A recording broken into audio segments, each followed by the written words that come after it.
Donald Trump has a different constituency. Here's the guy who's kicking off his general election campaign on the road up with Marjorie Taylor Greene. It can tell you a lot about a person who he keeps company with. And yesterday, he was hosting at his club Viktor Orban, who says he doesn't think democracy works. Call him a fantastic leader. Seriously. He's been sucking up to anyway. The wannabe dictators and authoritarian thugs all around the world. He said the North Korean dictator Kim Jong-un wrote him a beautiful letter. He bragged about calling Xi Jinping a king. He called Putin, and he said, do whatever the hell you want to our allies. I'm not making these quotes up. When he says he wants to be a dictator, I believe him. On Thursday, when I gave my State of the Union address, I talked about how far we've come since the 2020 election. I also talked about how much is at stake. Folks, it's not hyperbole to suggest our freedoms are literally on the ballot this November. Donald Trump and the MAGA Republicans are trying to take our freedoms away. And by the way, not all Republicans. This ain't your father's Republican Party. These guys are different. But guess what? We're not going to let them take them away.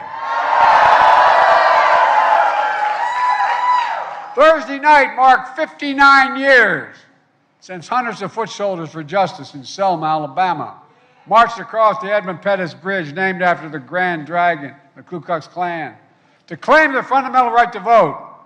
They were beaten, they were bloody, they were left for dead, but they were unbowed. Our late friend, son of Georgia, John Lewis, was there. But what happened? 5 months later, we passed the Voting Rights Act, was signed into law. But nearly 6 decades after that, the same forces are back, led by Donald Trump, taking us back in time, suppressing the vote, subverting elections. That's why we have to stand up again. We know what to do.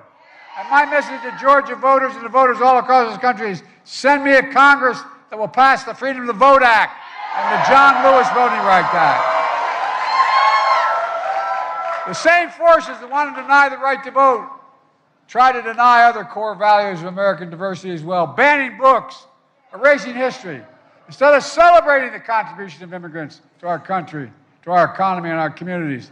Donald Trump calls them vermin, poisoning the blood of America. No one should ever doubt where my heart is. Unlike Donald Trump, on my first day in office as president, I introduced a comprehensive plan to fix our immigration system, secure our border, provide a pathway for citizens, for dreamers and their families, farm workers, essential workers who helped us through the pandemic and are part of the fabric of our community. Because unlike Donald Trump, I know who we are as Americans. It's why I promised to have an administration that looks like America. The most diverse cabinet administration in American history, led by a vice president. A court that represents all the people. 65% of the judges I've appointed are women. 65% are people of color. I've appointed more black women to the circuit courts than every other president in American history combined. And the first African-American woman to the Supreme Court. Look, in my State of the Union address, I talked about the social worker in Alabama. She scheduled an IVF treatment for her second child. But the Supreme Court of Alabama shut down IVF treatments across the state, unleashed by the U.S. Supreme Court decision overturning Roe v. Wade. What her family has gone through should never have happened. And folks, you know why this happened. Well, I'll tell you why. Donald Trump. He came to office determined to see Roe v. Wade overturned. In fact, he brags about it. Well, he got his wish, and states are passing bans that criminalize doctors, forcing rape and incest victims to leave their states to get help. And now, MAGA Republicans and Donald Trump want to pass a national ban on the right to choose. Well, hear me loud and clear. Not on my watch.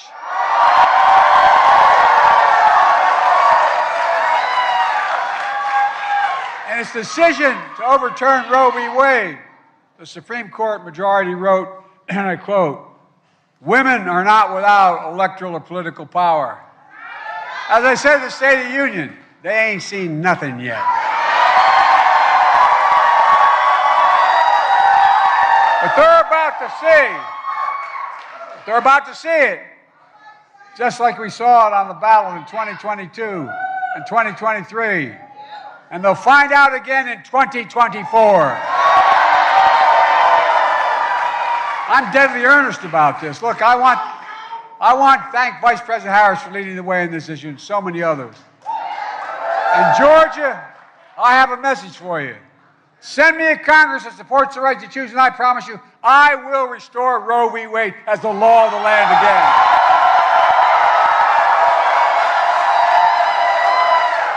And folks, the Affordable Care Act is still a very big deal.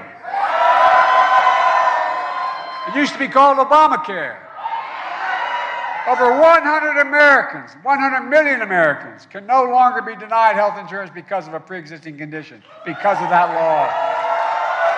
And not only that, we've lowered the cost of insurance by $800 a year for so many families. And on top of it, Donald Trump wants to repeal the Affordable Care Act. That would mean ripping health insurance away from 3 million black Americans, 4 million Latinos, and 1 million Asian Americans. I've got news for Donald Trump. Not on my watch. And if Trump and the Republicans try to cut Social Security again, I will stop them. I know the American story. It's a contest between competing forces in the battle for the soul of this nation. Between those who want to pull America backwards and those who want to move America to the future. My lifetime has taught me to embrace the future of freedom and democracy. And Trump and I have a very different value set, if it isn't obvious already. Mine is based on core values that have defined America. And the rest of the world looks at us that way. Decency, honesty, fairness, equality. But we all know Donald Trump sees a different America. An American story of resentment, revenge, and retribution. That's not me, that's not you. We see a future where we define democracy and defend it, not diminish it. We see a future where we defend the basic freedoms, not take them away. We see a future where we reward work, not just wealth, where the wealthy pay their fair share. And we see a future where we save the planet from the climate crisis and our country from gun violence.